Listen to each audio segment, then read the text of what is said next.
we will be going live in 5, 4, 3, 2, 1. We're live. Good morning, Owasso. This is the Twins with Owasso Live, and this is the Morning Loop. It is currently 8 a.m. like normal. It is 63 degrees outside with a high of 85 degrees today, so it's going to be nice out. A little windy, though, but I don't think that wind's going to offset that heat, so get out there after work and enjoy some time outside with your family and friends because it is the weather for it. Now, traffic conditions going into Tulsa are pretty steady right now. It's not slow, but it is steady. So your commute into Tulsa should be okay this morning if you haven't left yet. So keep that in mind and drive safe. Happy travels into Tulsa if you're commuting to work today. Now, as for upcoming events in the Owasso area, I don't think we have a lot going on for the rest of the week. I think we have a ribbon cutting ceremony today through the Chamber of Commerce, and that's at T-Will or Twill. Yeah, Twill. That's correct. Housing. We only have a couple of things really going on this week. Let me pull that up again real quick. Now, on the Owasso Chamber side of events, it is the ribbon cutting at Twill Bailey Creek, which is that little addition that's right by the Bailey Elementary. Yeah. And then that is all there is for this month. We're at the end of this month right now. And then for the first, it'll be the monthly membership meeting, and the Attorney General Jinter Drummond will be there. And then the Redbud Festival is basically what's going on for the rest of this weekend. And we'll be able to go Thursday, but we have drill this weekend, so that's the only day we'll be able to go. Yeah. But that's about it for this week. So just get ready for Owasso's, Redbud Festival. Yeah, pay attention to the weather this weekend. It looks like we're going to be getting some pretty severe thunderstorms blowing through. Doesn't appear to be like super tornadic like the last one. I think there was only like a 10 to 5% chance of tornadoes with this particular storm cells that are getting ready to blow into Oklahoma. But keep an eye on the weather because there will be thunderstorms predicted. So Absolutely. maybe the Redbud Festival might not be a blowout this year. Well, it might not be a blowout, but it'll be a blow away. Yes, exactly. And as for Owassoisms, I have on today at the Bailey Education Foundation is Bunko for a Cause, and that's at 6:30 p.m. Cool. And then May 5th at 10:30 to 12:30, it will be the Sensory Skate event again at Wheels and Thrills. And that's really about it. And Thrills. Very cool. All right. And that's all we have for local news. Now, as for our Thunder, we actually have them 4-0 have beat the Pelicans 4-0 right now, and they scored 97 points to the Pelicans 89. So we're sweeping them as of right now. One game clinches it pretty much at this point. Nice. So that's about it. We have our sports show that if anybody wants to check out, I'll upload that today. Now, granted, the episode we filmed was last night before the game, so we won't be talking about last night's game, but we'll be having that episode up, and it'll be A&W Athletics podcast. All right. Cool. And then we can move on to what you were wanting to talk about in kind of more national scale. Okay, so actually, there was one more thing, kind of tornado related. I was talking to a coworker the other day, and we were talking about tornado shelters versus storm cellars underground, and she was telling me if you get hit by a large enough tornado like EF4 or F5, those tornado shelters actually don't do a whole lot. Yeah, you actually physically you have to be under the underground. ground. Yeah, that's. I mean, there is that one storm that, the one that hit the walking tornado, that one hit that addition, like everything was gone except for the storm cellars, basically. Yeah. Well, and here's the thing, too. What she was telling me was that, these storm cellars, like what Derek has at his house, they're bolted in, but I mean, like eventually, if you're in 300, 280 mile an hour winds, like in an F5, those bolts are going to they're going to break in that kind of pressure. Yes. And, it doesn't matter if you're inside of a big hunk of metal storm shelter. Once it gets picked up and tossed, it's going to be whether or not you survive the landing. Yes. That makes complete sense. So, I think, make your investments, the odds, what are the odds of you getting hit by an EF5 or an EF4? the odds are probably pretty good that you won't. Most people don't ever see tornadoes. But again, that's what I was saying. I remember we're listening to the footage of that EF5 that hit Moore, the Bridge Creek Moore tornado. And, that's what that guy was saying. He goes, if you're not underground, you're not going to make it. So that's just another interesting fact. But we'll push on to the culture stuff, the fun stuff that we were going to talk about today. So we were going to talk about Taylor Swift news. We're Swifties now. But, no, we were kind of talking about how, well, I'll pull up this video, Chad. It's a video by Allie Stuckey, and I really like Allie Stuckey. She's a kind of a conservative Christian commentator, and she's kind of talking about how, I don't know if you guys have noticed this, and I don't know if you're super into the pop culture, if you're super into what's going on in the world of pop culture and music, but there's so much satanic imagery in the music industry right now, and it's very odd to see. It's strange. It's not. It just doesn't. It definitely doesn't fit in with what you would consider Taylor Swift's music style. But you have Lil Nas X, who's got him mocking Jesus on the cross, and then like giving the devil a lap dance. I mean, and he's not the only one. I mean, Doja Cat was dressed up as a demon in one of her music videos. These are all rappers and stuff. But then you have Taylor Swift, who I've seen multiple Instagram shorts and YouTube clips of her doing occult witch-like stuff, and it's very odd. Very, very odd. It just doesn't seem like it would fit her country pop-esque style. But again, I mean, she's got this cult following that's really nuts, and I don't know. It's just very strange. So I don't know if Chad's playing the video. It looks like you're playing it, but I am by accident. But once it restarts, I'll turn on the sound excellent for the people. But keep talking. So either way, it's just very odd that this music seems to have this really weird, and maybe it's just a popularity thing. Maybe it's just they're doing it because controversy is good. There is no bad. The old saying, there is no bad press. There's just press. People are talking about you. So we'll go ahead and play this video by Allie Stuckey and talk about it on the other side. Christian women listen to her and do kind of give her a pass. Like, they wouldn't listen to hip hop, or they wouldn't listen to like Lil Nas X because he's blasphemous, but they will jam out to Taylor Swift. They will go to her concert. They will take their 13-year-old daughters to their concert while she's dancing in a leotard on a chair. And because it's Taylor Swift and she has a wholesome image, they kind of excuse her blasphemy and sacrilege in a way that maybe they wouldn't for another artist. So many Christian. That's it. Yeah, I agree with that take of hers. I mean, Taylor Swift gets the T Swift pass because children and adult females my age, in their 30s, just adore her. But they don't, they like her so much that they don't just take a step back.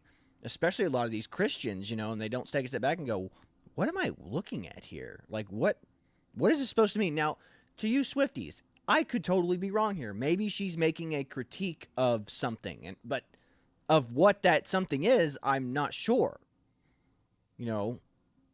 But it's just very odd in the era of this borderline satanic worship in the music industry. Taylor Swift is just jumping on, and that doesn't seem like a good thing. She's had a couple of issues with Christianity. Like, I know that she said she's felt repressed by it, but I mean, like, the whole point of Christianity is it's supposed to repress or restrict you from making bad decisions, going out and doing bad things. Mm-hmm. I mean, they're like, oh, it's such a repressive religion. No, it's a religion that puts rules down so you don't ruin your life. Yeah. That's what you said yesterday. It's the hedonistic lifestyle. It's very attractive to even the most pious of Christians. Mm-hmm. It's there's things that we all wish that we could do or be, and Christianity kind of like helps put those limits. Like, it may be fun at the time, but in the long run, it's not good for you. Yeah, and I mean, Taylor Swift is a perfect example of, it's maybe fun in the short, but look at where it's got you. Like, seriously, look at Taylor Swift's dating career. We pulled up Taylor Swift's, number of like the 30 plus dudes, famous dudes she's dated. Like, How's that worked out for her? Obviously not very well. And a lot of guys be like, oh, they can't handle T Swift. She's too much. She's too powerful. She class back. She writes song about him. It's like irrelevant. The key of a successful woman, like a successful women are able to tie down successful men. She's not able to do that. And then people, women argue, but she's more successful than them. They just can't handle her. It doesn't matter how successful she is. I guarantee you, Taylor Swift, she's at that age. She's at the, what, they call in the red pill community, the wall. Mm-hmm. She's at 30. She's a single, unmarried woman with no children. It's almost time for her to adopt the cat. You don't think she's looking back at, like, old friends from, like, Facebook who she knew about her age from high school or middle school and is seeing them with maybe not the most attractive husbands, but she's seeing them with their families and taking all those pictures together. And like that hits hard. I mean, as a single guy, as a single 30-year-old dude, like I can tell you when I see my friends who are successful men who are happily married, I'm like, ooh, that does sting a little bit. It does sting. And like for girls, it's 10 times so because they have that biological time clock. Yeah. Sure, Taylor Swift's got the money to freeze her eggs and do all that, but a lot of women don't have that luxury. Yep. So again, the most important decision a woman will make in her life is not her career. It is who she chooses to marry. Yeah. That's the most important decision she'll make. A man's most important decision he will make is his career. A woman's most important decision is who she chooses to marry. Now, I know that seems unfair. I know it sounds sexist, but it is the truth. Because if you choose the wrong man as a woman, you've had children with someone who's not going to stick around for the long haul, who isn't going to be around for the long haul. As a guy, as long as you can provide for yourself and your family, you're good. You've succeeded. So again, Taylor Swift is not somebody you want to model your life after. She is successful. I'm not telling you. Again, don't take this as a slap at Taylor. Like, she is a very successful and she's a very attractive young lady. But she has not achieved the optimal goal that all women want to achieve someday, or the vast majority of having a family. And again, I still don't think the whole relationship between her and what's his name is real. I think it's all for show. I'll give you an example.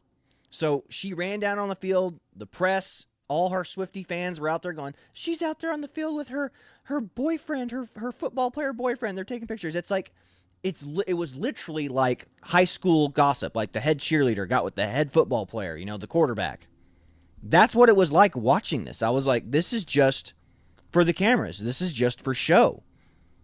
And for those of you who just think I'm talking nonsense, I was a cheerleader, a collegiate cheerleader at the University of Tulsa. I remember girls who came in as like freshmen, like young girls who came in and were dating the old quarterbacks, like the starting quarterbacks there.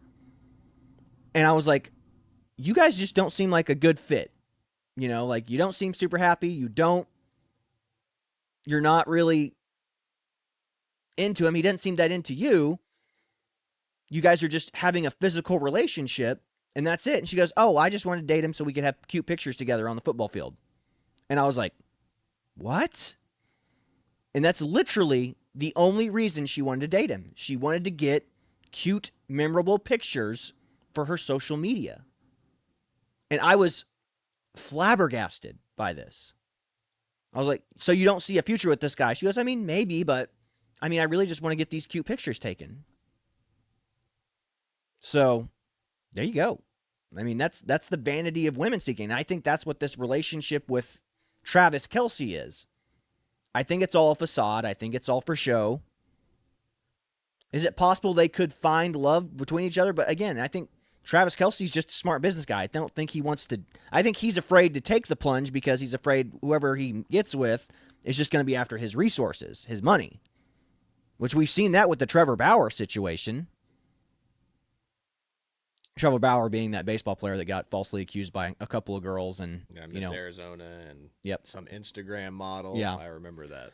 So, and he's cleared, but still not working in the Major League Baseball anymore. But it's proven that he didn't do any of the stuff they said, without a doubt, didn't do any of that stuff. But again, I think that's what Travis Kelce's kind of worried about. He's worried about taking the blood, so he's kind of entertaining this pseudo facade fake relationship with Taylor because Taylor's richer than he is. She doesn't need anything from him.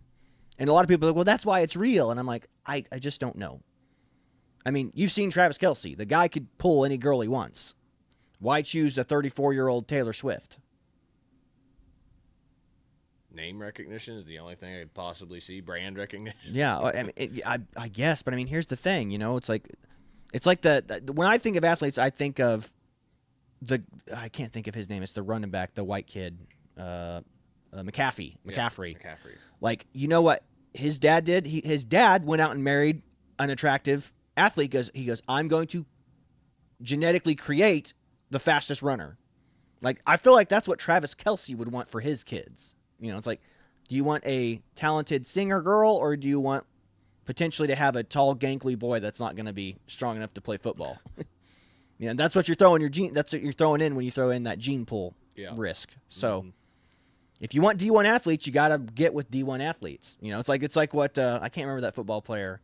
I think it was Ocho Cinco goes, I don't want to see your Instagram. I want to see your highlight reel, is what he told all the girls that he's hooked up with. I don't care about your Instagram. I want to see your highlight reel because I want athletic kids. Mm-hmm.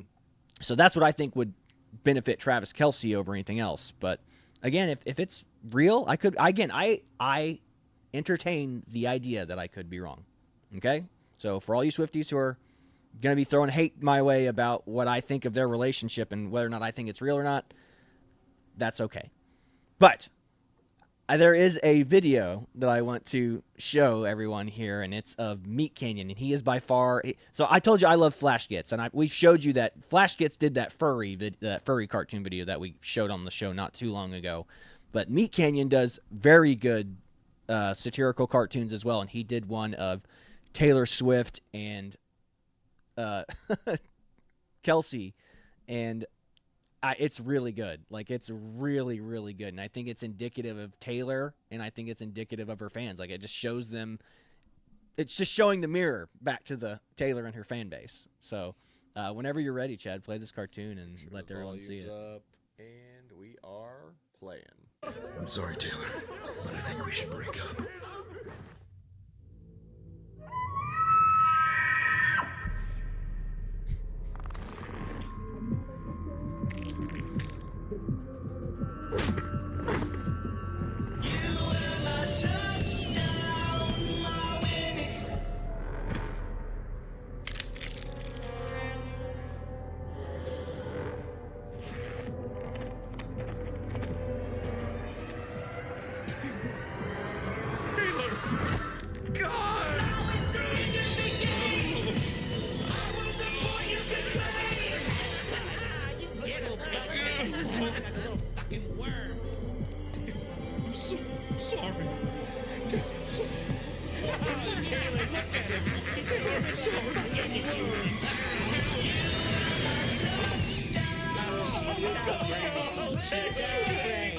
I'm sorry, Taylor, but Good Lord.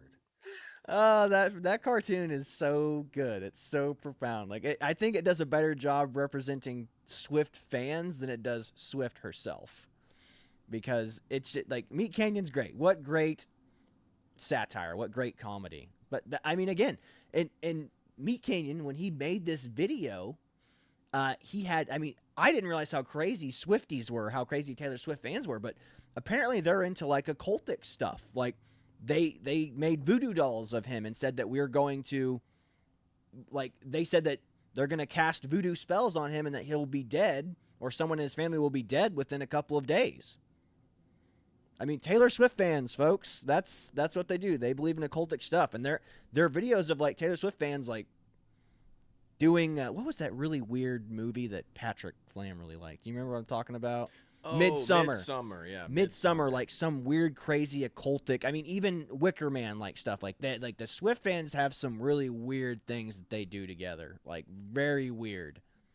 You know, they need to police those girls out of that community because they're freaky, man. But yeah, I mean, again, they all threatened Meat Canyon for making this cartoon.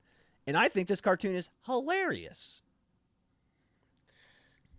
You're not a Swiftie. You don't understand. Yeah. You just don't understand. Yeah, it's very odd, but that's what we're talking about here. We're talking about just people who are obsessed, you know, and again, female obsession isn't always it's always looked at very differently than male obsession. It's like whenever guys stalk girls, it's strange, but whenever girls stalk their celebrities, it's just she's it's a just cute it's little cute, it's cute. It's crush. like no, it's like this obsession's borderline unhealthy. Like you need help. So I don't know, but anyway, I want everyone to see that cartoon and kind of get that. And if you're just listening, go back and watch this later, or just check out Meat Canyon's channel. His cartoons are very funny. They're very poignant. Very, I think some of them are profound. He's good. He's really good. So, with that being said, I think we'll try to end on a positive note. And something really, really cool happened. I don't know if you guys know who Russell Brand is, but if you don't, I'd be shocked because Russell Brand is hilarious. He's a movie star. He is a singer. He's just a talented guy. He's a fantastic debater too. Like wow, he is a classic British liberal guy, and he's all over the place. He's done comedy shows. He's done comedy films. He's a good singer. He's just, I don't know, he's just great at everything he does. Now, he was a bit of a kind of a crazy left-wing loon back in the day, but to say he was a bad debater even back then would be a lie. I mean, he was really good. I mean, he's very charismatic.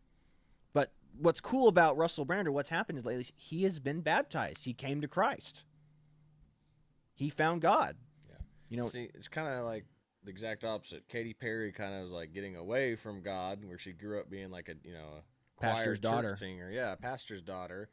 And now he's kind of discovering God as she's moving away from God. Yeah, well, I mean, it's a good thing he got away from her because who knows what happened. But yeah, he's married now. He has a daughter, and he's married to a Catholic woman. Like she's been Catholic her whole life, and I think it finally wore on him, and that I think with maybe even his talks with Jordan Peterson, but I think he felt the God gap, and this is why I tell you, if everyone has the God gap in their life, and if they don't have God in their life, they'll fill the God gap with something, whether that something is politics, whether that something is sports, whether that something is an unhealthy obsession with something like Taylor Swift.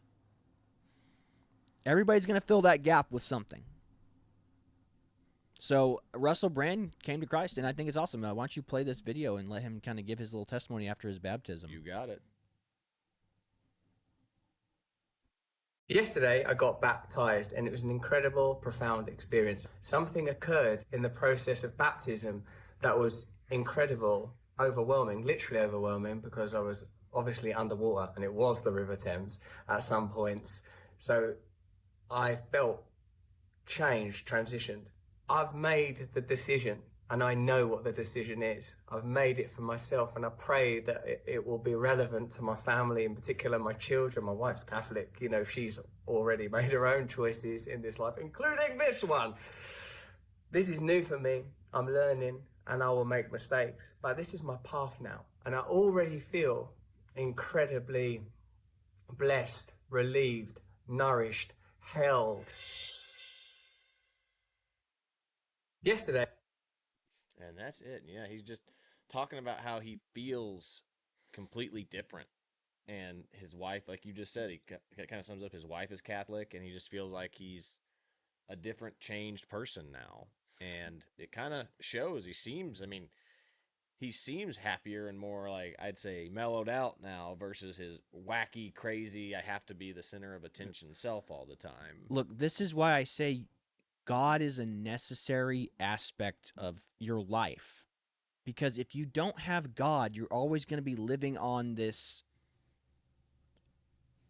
constant worry that if you don't live life to the fullest, if you don't have the expectation that everything's going to be okay, you're constantly going to be... This is why the left or the Democratic Party is so desperate to create a communist or socialist utopia, because to them there is no heaven, so they have to do it here on earth. If they don't experience all the vices and physical pleasures of the world, they're going to be missing out because they only get this one shot to do it. Now, in this life, we only have one life. We only get one shot to do good. But the whole purpose of life is to do good deeds so we can get into the kingdom of heaven. Like, that's the point. But I mean, Christ already made that sacrifice for us. So all you have to do is have faith and believe in him, but you still need to live by the word, live and do good deeds and follow the word of God. So those people that don't have that, because it's like a weight lifted off your shoulders once you have professed your sins, once you have basically given your life to Christ, because you know that you just have this feeling that no matter what happens, everything's going to be okay. You know, and I pity people who don't have that feeling. I pity the people like Sam Harris, who are all staunch atheists and don't believe in anything.